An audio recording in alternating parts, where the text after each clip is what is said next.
Hi guys, welcome to the Q point. और हम लोग आज पढ़ने वाले हैं सेकंड ऑर्डर डिफरेंशियल इक्वेशंस। ठीक है, तो अभी मैं थोड़ा इंट्रो टाइप बताता हूँ इसमें, और फिर हम आगे इसको कंटिन्यू करते जाएंगे। आगे जो ये सीरीज चलेगी ना, उसमें हम लोग कंटिन्यू करते जाएंगे। तो उसमें होता क्या है कि तुम्हारा एक सेकंड ऑर्डर की इक्वेशन होती है। ठीक है, सेकंड ऑर्डर इक्वेशन होती है तुम्हारे पास। तो इक्वेशन को सेकंड ऑर्डर का क्यों बोलते हैं, हमने नाम क्यों रखा है? क्योंकि जो हाईएस्ट डेरिवेटिव होता है तेरा, अब डेरिवेटिव क्या है, ये तेरा वाई है।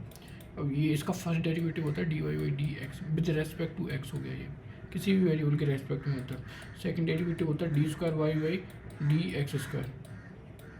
ठीक है, तो ये तेरा क्या होगा, ये तेरा डबल डेरिवेटिव हो गया विद रेस्पेक्ट टू एक्स।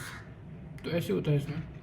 और ऐसे करके जो हाईएस्ट डेरिवेटिव है ना इसमें, तो वो हाईएस्ट डेरिवेटिव होता है y prime, y double prime, जो कि एक्सेलरेशन या फिर कर्वेचर बताता है। वेलोसिटी क्या होती है, d y by D x. अगर तेरा वाई डिस्टेंस है then y prime is velocity and your y double prime is acceleration. तो दैट्स वाई नाम रखा गया उसका ये। ठीक है, तो बस वही इसमें बताया गया था कि जो अब जो सेकंड पार्ट में बताया गया कि इसको लीनियर क्यों बोलते हैं। ठीक है, ये लीनियर इसलिए होता है क्योंकि जो फंक्शन ऑफ वाई उसके डेरिवेटिव होते हैं वो सिंपल होते हैं, उन्हें कोई स्क्वायर नहीं किया गया होता। This is y square, this is y square, cube नहीं किया गया होता, वाई क्यूब नहीं होता, और trapped inside other functions like sine y. और साइन वाई मतलब तेरे जो इक्वेशन होगी उसमें जो ये वाई, तो इसमें d y by D x होगा, ना कि d of d x of sine y. ऐसे नहीं होगा, साइन वाले कॉस वाले ऐसे टर्म्स नहीं आएंगे तेरे यही आएंगे। That's why it's linear. Then वो लीनियर रहेगा ही नहीं अगर ये होने लग गया। तो ये क्या है, ये तेरी नॉन लीनियर हो गई। ठीक है, ये नॉन लीनियर हो गया, उसमें वाई वाला यहाँ तक। और स्टैंडर्ड फॉर्म क्या होती है, जो स्टैंडर्ड फॉर्म होती है तेरी सेकंड ऑर्डर डिफरेंशियल इक्वेशन की, वही होती है y double prime double derivative y. वो जो वाई प्राइम होता है वो क्या होता है, इसको है ना, इसको हम वाई प्राइम बोलते हैं बेसिकली। और जो वाई डबल प्राइम होता है उसको ऐसे लिखते हैं, वाई डबल प्राइम होता है हमारा D square Y by D x square, right, D Y square Y by D x square, that's Y double prime. So इसने कहा वाई डबल प्राइम यानी ये plus P of X Y prime plus Q of X Y equals to R of X. ठीक है, अब ये क्यों लिखा है, हम इसे पढ़ क्यों रहे हैं? क्योंकि जब तुम लोग फिजिक्स पढ़ोगे, आगे आके कुछ भी पढ़ोगे, बहुत सारे सब्जेक्ट में, साइंस रिलेटेड सब्जेक्ट्स में, जब हम नेचर को ऑब्जर्व करते हैं तो कुछ पैटर्न फॉलो हो रहे हो, तो उनको सॉल्व करने के लिए इक्वेशन काम आती है। तो बेसिकली उसके लिए हम इसको यहाँ पे सीख रहे हैं। अब ये p x q x r x क्या है, ये तो डेरिवेटिव में समझ में आ गया। तो ये जो है फंक्शन है सिर्फ एक्स के। ठीक है, ये या तो नंबर होंगे तेरे, नंबर मतलब क्या होगा, 2 3 1/2 √2 कुछ भी हो सकता है, या फिर वेरिएबल होगा like x square, like x square, like x cube. ठीक है, कुछ भी हो सकता है, वेरिएबल हो सकता है। ठीक है, but they don't involve y. अगर यहाँ वाई डबल प्राइम है तो वाई इन्वॉल्व नहीं होगा, और यहाँ x double prime plus P of y, ये एक्स में हो सकता है। बेसिकली हमारी ये इक्वेशन है वो हमने वाई के फॉर्म में निकाल रखी है ये वाली। तो ये फंक्शन वाई में नहीं हो सकते, इनमें वाई नहीं होना चाहिए।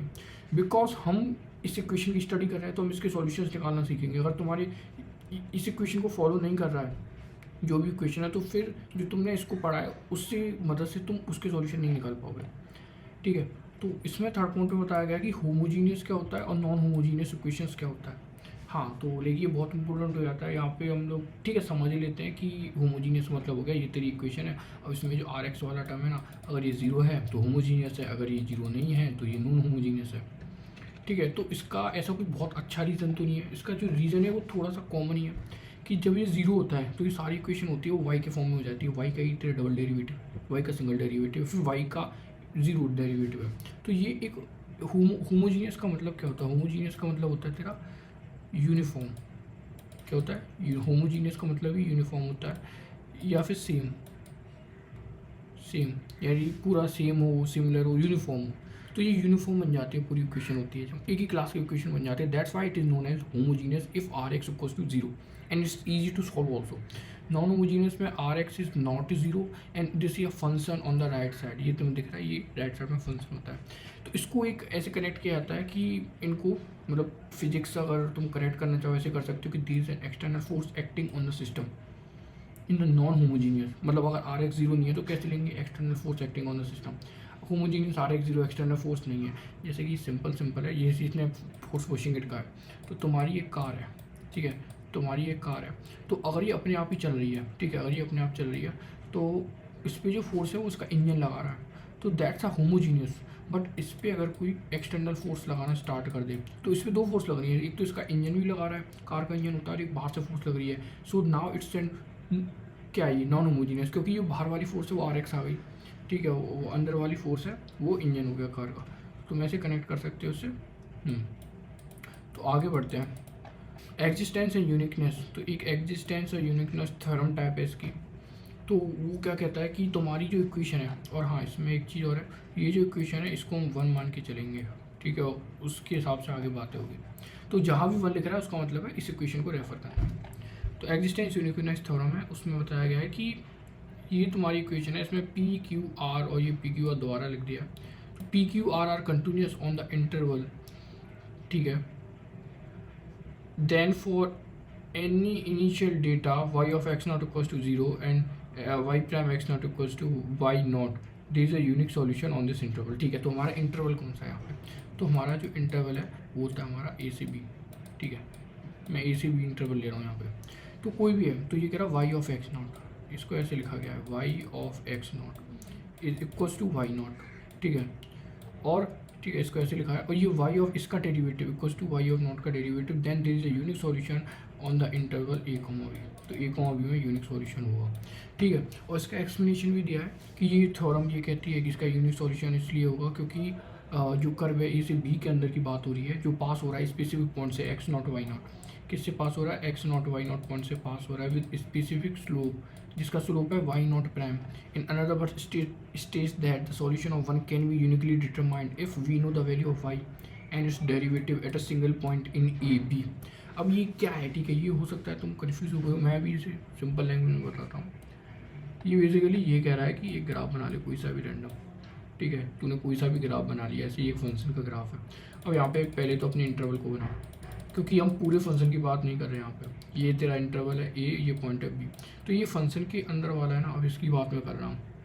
तो इस पर कोई सा भी पॉइंट ले लें यहाँ पे, और इस पॉइंट को नाम दे दे x नॉट y नॉट अपना, ठीक है, ठीक है, मान लिया तूने x नॉट y नॉट ये पॉइंट है। अब इस पॉइंट के बारे में तुझे मैंने दो चीज़ें बता दी, ठीक है, क्या बता दिया, एक तो मैंने तुझे बता दिया कि y equals to y not है, मुझे y नॉट की वैल्यू पता है, और मुझे y नॉट प्राइम का मतलब क्या है कि इस पॉइंट पे अगर मैं डेरिवेटिव कर रहा हूँ तो इस पॉइंट पे डेरिवेटिव की वैल्यू पता है मुझे, मतलब मैं dy/dx करता हूँ तो एक ओवरऑल डेरिवेटिव निकलता है किसी भी फंक्शन का, बट मुझे वो नहीं पता, मुझे dy/dx एट y नॉट पता है, तो that is y not prime, ये पता है मुझे।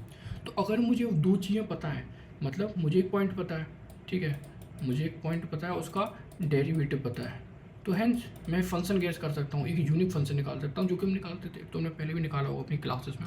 एक यूनिक फंक्शन, जब मैंने कहा कि एक पॉइंट ले लो, उसका डेरिवेटिव ले लो, अब मुझे एक फंक्शन बता दो, तो इसने फर्स्ट वही कहा यहाँ पे कि solution of 1 can be determine uniquely मतलब एक सॉल्यूशन निकल जाएगा, ऐसा नहीं है कि जनरल सॉल्यूशन निकालेंगे। Determine if we know the value of y and its derivative at a single point in interval within interval a b. अब ए बी की बात क्योंकि ए बी इंटरवल इसलिए बनाया है ताकि मैं कहूँ कि पी एक्स, क्यू एक्स और आर एक्स मेरे कंटिन्यूस हों, बस यही इसका यूज़ है कि इसके अंदर ये कंटिन्यूस है तभी ये बात हो रही है। अब एक इंपॉर्टेंट थ्योरम है यहाँ पे कि ये कहती है कि if Y G is the general solution of the reduced equation, तो what is the reduced equation, basically what we are doing is हमने इक्वेशन को दो पार्ट में ब्रेक कर दिया है, एक में हमने आर एक्स को 0 कर देते हैं, ये वाली ये रिड्यूस इक्वेशन है, एक में नहीं करते, एक में ये रखते हैं, तो इसका ही सॉल्यूशन होता है वो वाई जी होता है जिसे हम जनरल सॉल्यूशन बोलते हैं। दूसरी वाली का जिसमें आर एक्स ही रहता है उसको हम बोलते हैं पर्टिकुलर सॉल्यूशन। तो इसने कहा है कि then y g plus y p is the general solution of the non homogeneous differential equation. तो हम क्या करेंगे, इसका सॉल्यूशन निकालूंगा, फिर मैं क्या करूँगा, मैं इसका सॉल्यूशन निकालूंगा, इन दोनों को जोड़ दूंगा और उससे आएगा वो मेरा जनरल सॉल्यूशन आएगा। तुम लोग ऐसे समझो कि एक कार है तुम्हारी, रोड पे चल रही है, ठीक है, रोड पे चल रही है, तो एक फ्लैट रोड है मेरा, अब फ्लैट रोड है तो मेरी जो कार चल रही है इस पर फ्लैट रोड पे भी ये अपने आप ही इसमें बहुत छोटे छोटे बम्स हैं, उसकी वजह से उछल रही है कार जो है, ठीक है, ठीक है, ऊपर नीचे उछल रही है, वो हमें बहुत थोड़ा फील हो रहा है। अब मैंने एक और रोड बनाया है, मैंने यही रोड लिया है, बस इसको ऐसे थोड़ा फोल्ड वगैरह कर दिया है, ठीक है, अब इस पर मेरी कार चल रही है, ठीक है, अब इस पर मेरी कार चली है ये वाली, तो इस पर क्या होगा कि यहाँ वो बम्स तो रहेंगे जो यहाँ पे थे बहुत छोटे छोटे वाले, बट यहाँ जो बड़े बड़े बम्स हैं ये दिख रहे हैं ना बहुत ऊंचा, नीचे ये भी आ जाएंगे तो डबल हो जाएगा। तो बेसिकली हम क्या कर रहे हैं, मैं इसकी फोर्स निकाल रहा हूँ बम्स के द्वारा और इसकी निकाल रहा हूँ जो इनकी वजह से, बड़े वालों की वजह से, ठीक है, सिर्फ उनकी वजह से, फिर मैं दोनों को ऐड कर रहा हूँ, फिर इसकी नेट फोर्स निकल जाएगी, ठीक है। मैं ऐसा कर रहा हूँ मैं, एक अलग से रूल ले रहा हूँ ऐसे, बिल्कुल इस जैसा दिखने वाला, जिस पे इसके वाले बम्स नहीं है, बस यही है, तो इसकी वजह से निकालूंगा मैं F2, ये F1 है, तो ये F टोटल है, तो F टोटल क्या हो जाएगा F1 प्लस F2, ठीक है ना, तो F टोटल तेरा हो जाएगा। बस वही कर रहे हैं हम लोग यहाँ, हम दोनों को ऐसे ही ऐड कर रहे हैं, बस यही है एनालॉजी जो है। तो इसमें वही क्या है, जो वाई ये तेरा कॉम्प्लीमेंट्री फंक्शन हो जाता है, और जो वाई पे तेरा पर्टिकुलर फंक्शन हो जाता है, और ये तेरा जनरल सॉल्यूशन हो जाता है।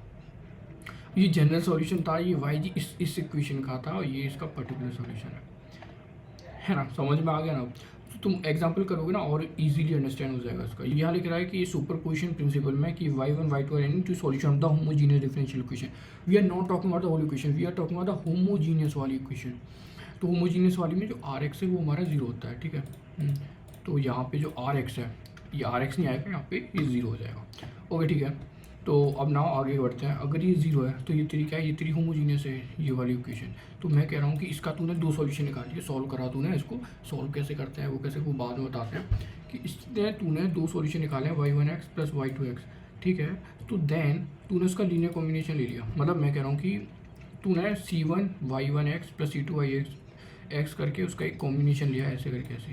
तो this will also be the solution for any constant C1 C2, like I can take C1 and C2 are the numbers, basically they are the constant, choose any number, any constant, and then make this combination of y1 and y2, C1 y1x plus C2 y2x, then this will always be the solution of this equation। तो आगे हम लोग इसका जो part 2 है वो अगले lecture में पढ़ेंगे, ठीक है। ओके, तब तक के लिए bye, and like and subscribe like the video.